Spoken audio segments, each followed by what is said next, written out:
Right now, in a farmhouse outside Lancaster, Pennsylvania, a woman is lighting a wood-burning cook stove in complete darkness.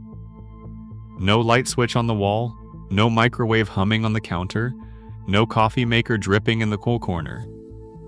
Just a match, some kindling, and a cast iron stove that weighs several hundred pounds and hasn't moved since the house was built.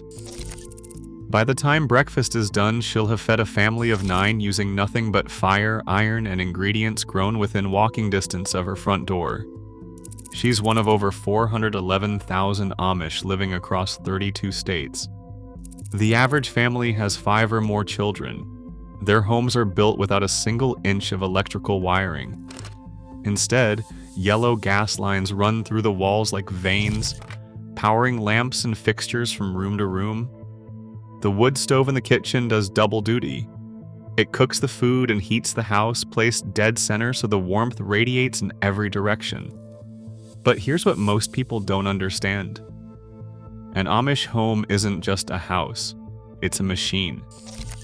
Designed from the ground up to function without a single outlet, a single wire, or a single connection to the grid.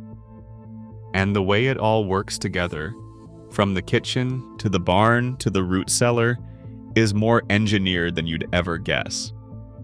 How do you cook 3 meals a day for a family of 9 with no electricity, no refrigerator, and no grocery store within buggy distance?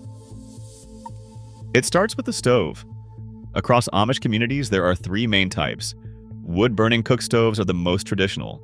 These are massive cast iron units, 3 to 4 feet tall, with a firebox, a cooktop, and a built-in oven. They burn oak, maple, or hickory and throw serious heat.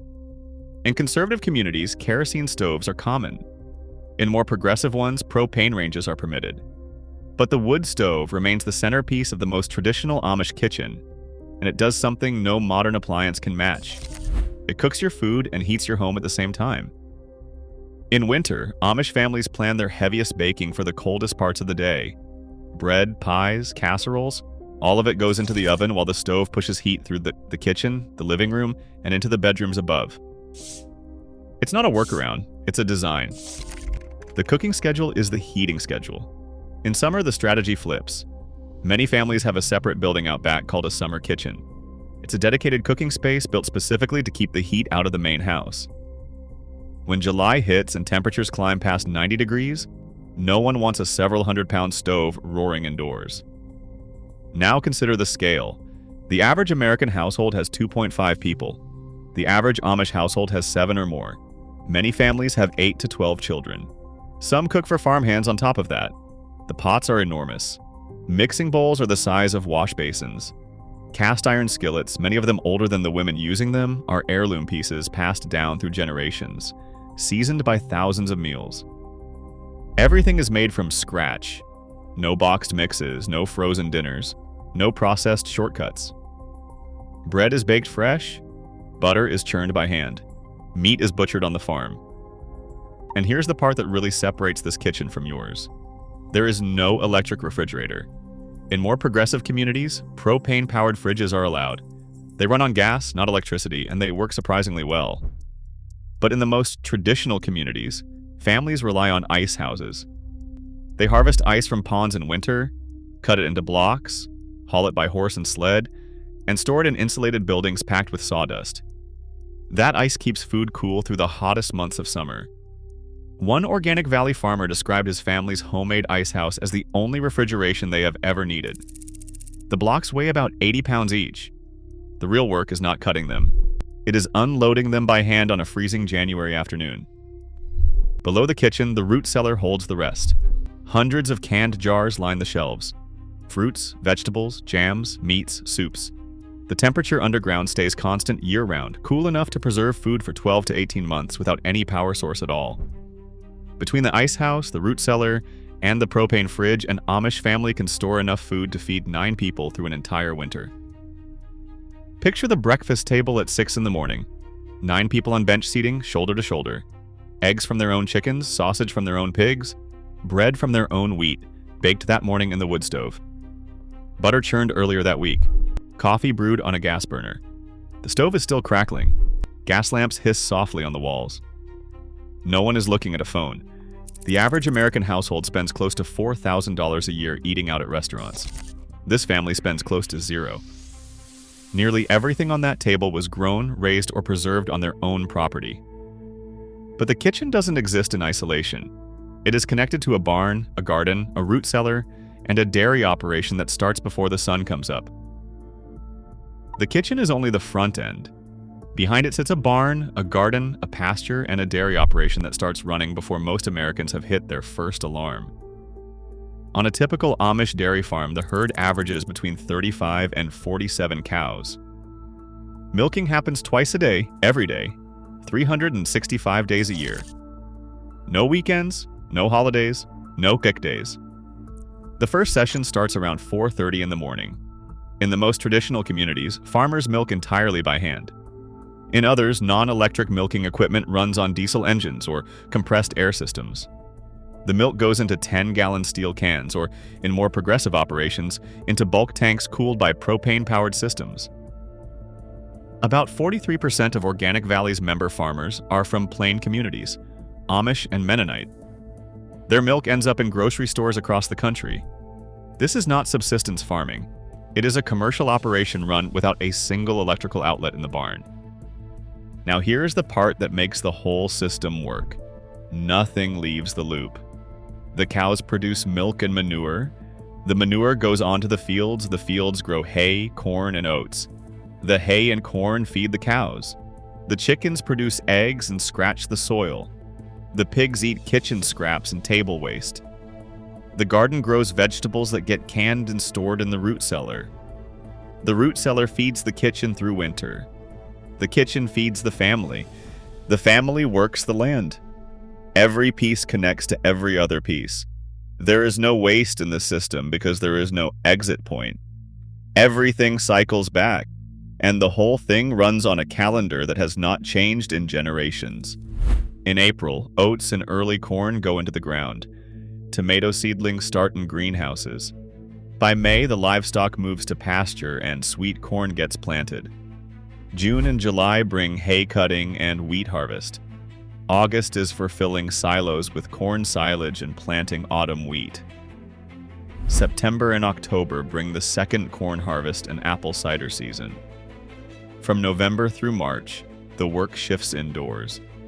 Livestock care, equipment repair, wood cutting, harness mending, and in some communities, ice harvesting from frozen ponds to stock the ice house for summer. It is 4:30 in the morning, and the barn is lit by a single gas lantern hanging from a beam. A father and his teenage son move between the cows.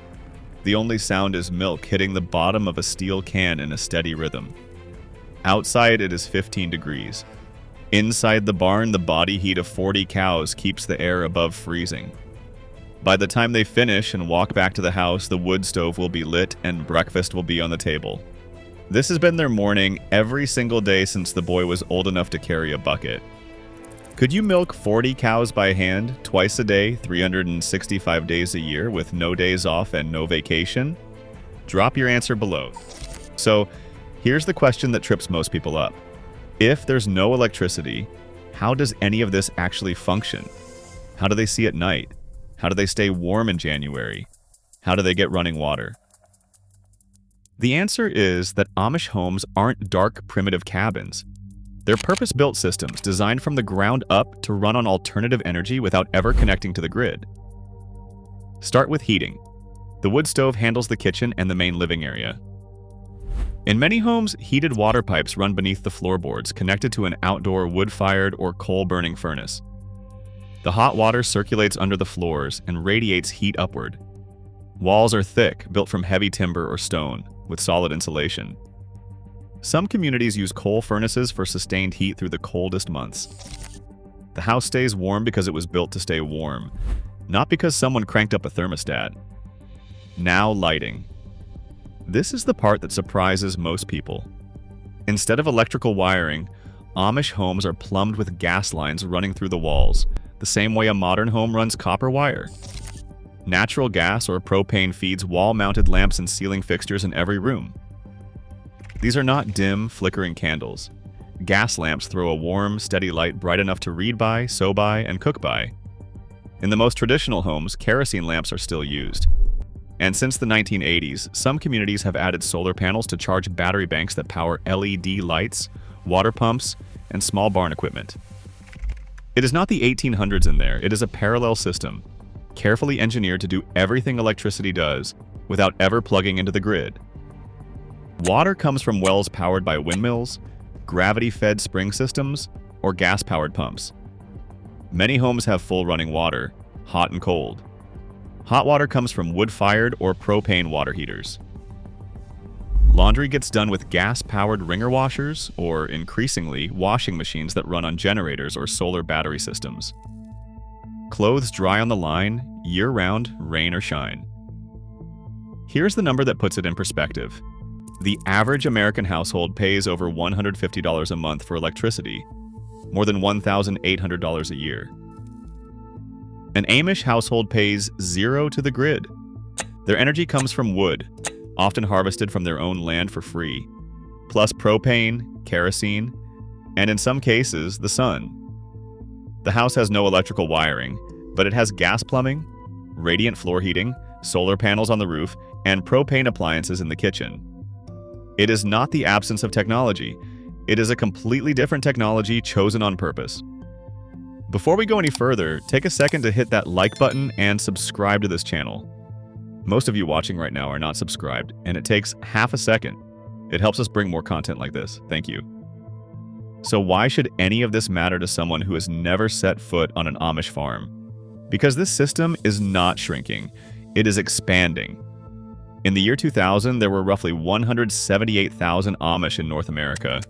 Today, there are over 411,000. 9 new settlements were established in the past year alone. They have spread into 32 states, and projections put the population close to 912,000 by 2050. Every one of those families needs a kitchen, a barn, a root cellar, and a piece of land. And every one of those systems runs the same way it has for generations. No grid, no wires, no dependency on anything they cannot produce, fix, or build themselves. Think about what that means. In a modern American home, every system runs through one connection.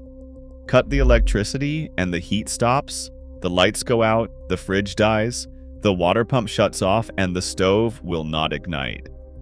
One failure point takes down everything. An Amish home has no single point of failure.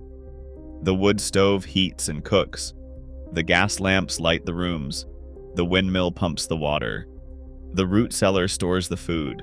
The barn feeds the kitchen. The kitchen feeds the family. The family works the land.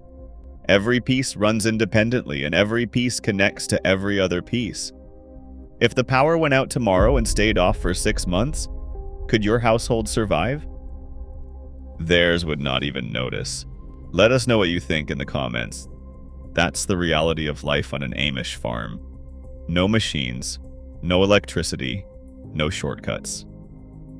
Just a woman lighting a wood stove in the dark at 4 in the morning, a barn full of cows waiting to be milked, and a system so well built that it has not needed an upgrade in 200 years.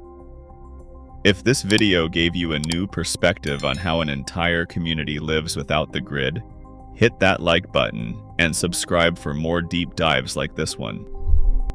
Thanks for watching.